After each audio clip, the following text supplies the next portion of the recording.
अक्रूर के मन में भी उन गोपियों के प्रति बड़ी श्रद्धा हुई और फिर सोच रहे हैं ये दोनों भाई कंस के पास जाएंगे, निर्दयी कंस इनको मार देगा।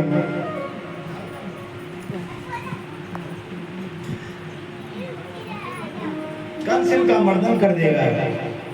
भ्रमित हो गया अक्रूर जी। नदी आई,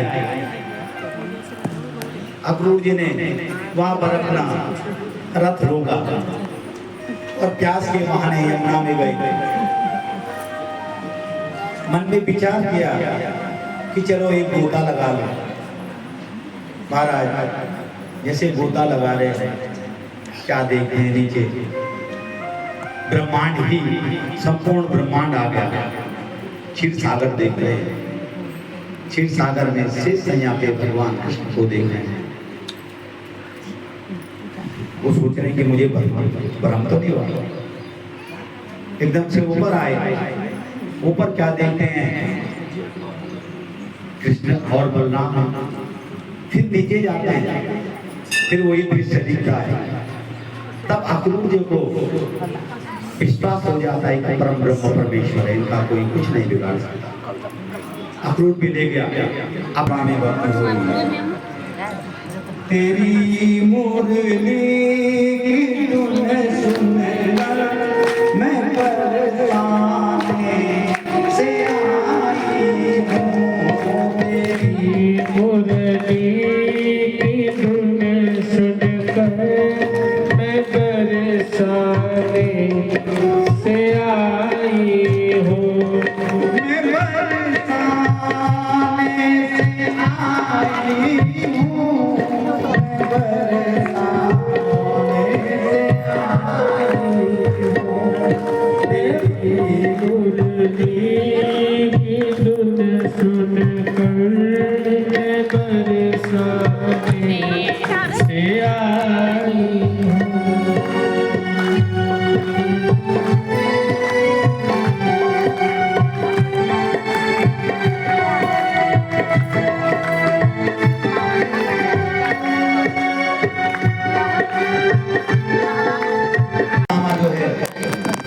से कहता था कि चलो आज खाना नहीं मिला तो ब्राह्मणों की एकादशी हो गई, क्योंकि एकादशी तो चावल नहीं खाते।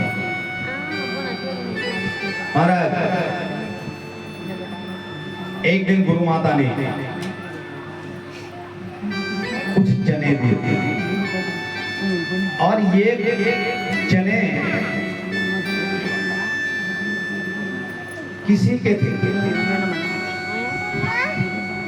ये चने जो है कोई चोर उस आश्रम में फेंक गया।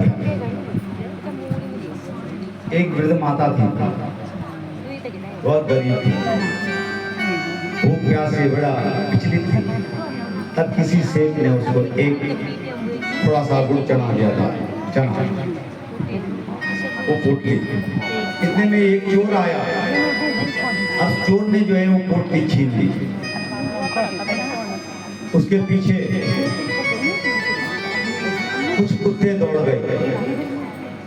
डर के मारे उसने उस पोटली को उस आश्रम में फेंक दिया। तब उस स्त्री ने उस चोर को अभिशाप दिया था कि जो भी इन चनों को खाएगा वो दरिद्री हो जाएगा। सुदामा ये बात जानता था।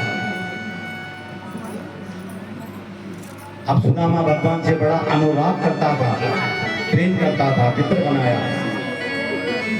सुदामा ने सोचा मैं तो गरीब ब्राह्मण हूं और एक कन्हैया जो है राजा का पुत्र है, अगर दरिद्र मुझ पे लग जाएगा तो कोई परेशानी नहीं है। क्योंकि वैसे भी में हम गरीबी हैं, हम तो भिक्षा मांग के अपना जीवन निर्वाह कर लेंगे।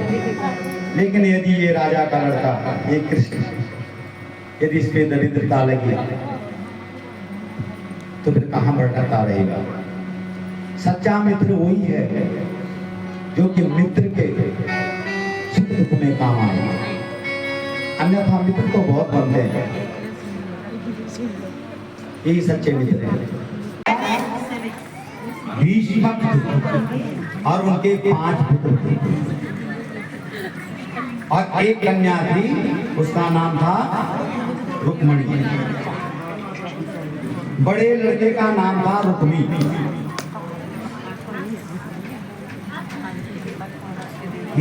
ये वही रुक्मणी है जो भगवान श्री नारायण जी की लक्ष्मी है।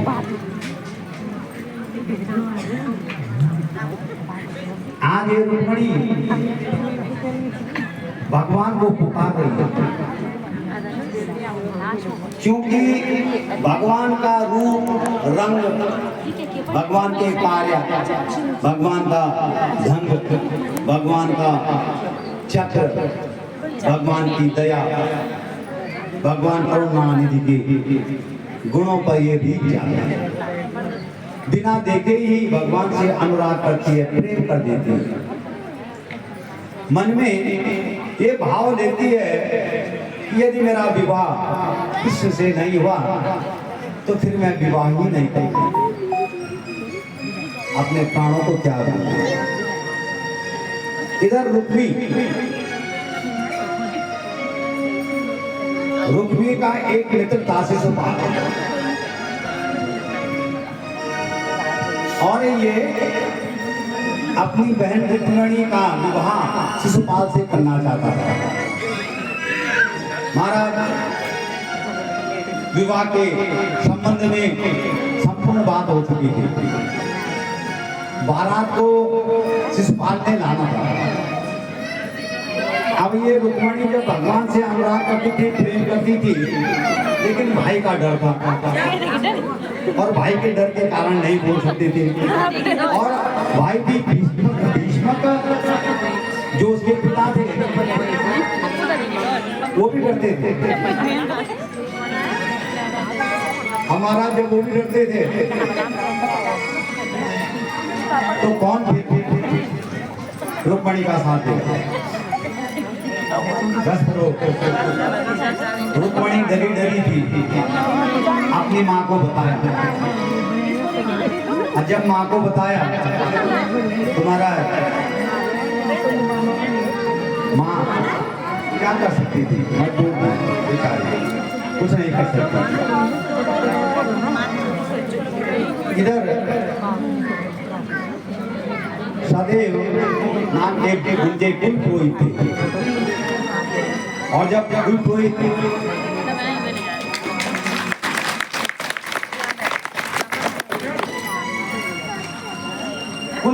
से रुक्मिणी जी ने अपना वृतांत सुनाया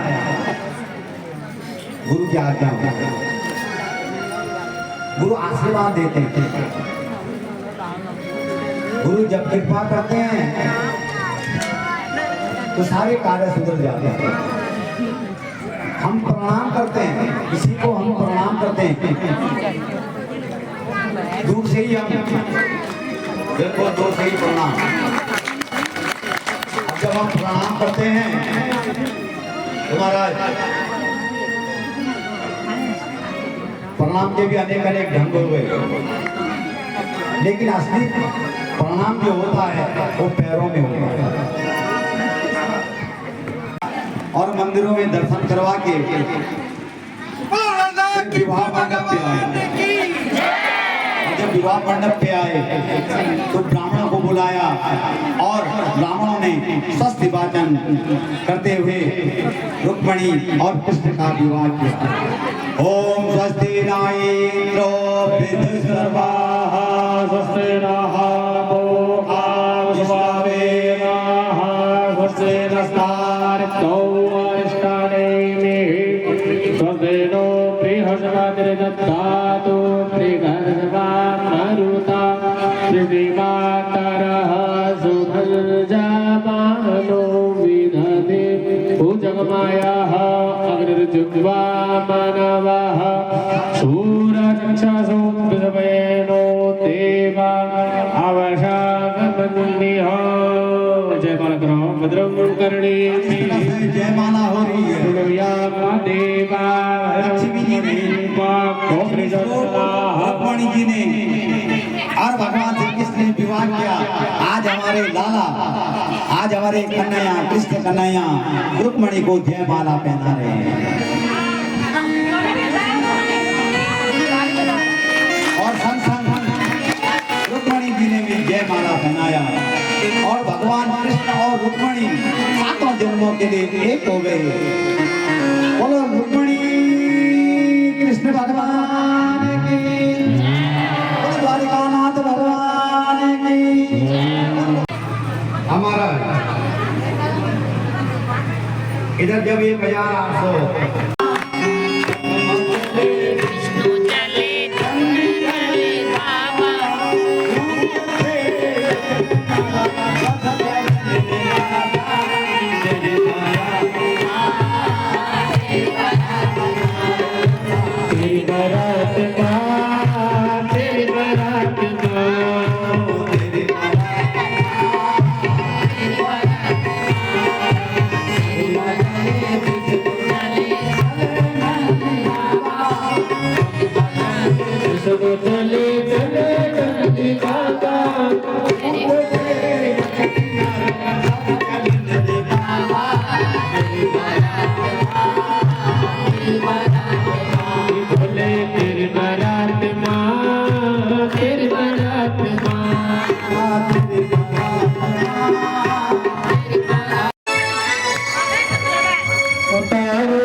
मंदिर चक्र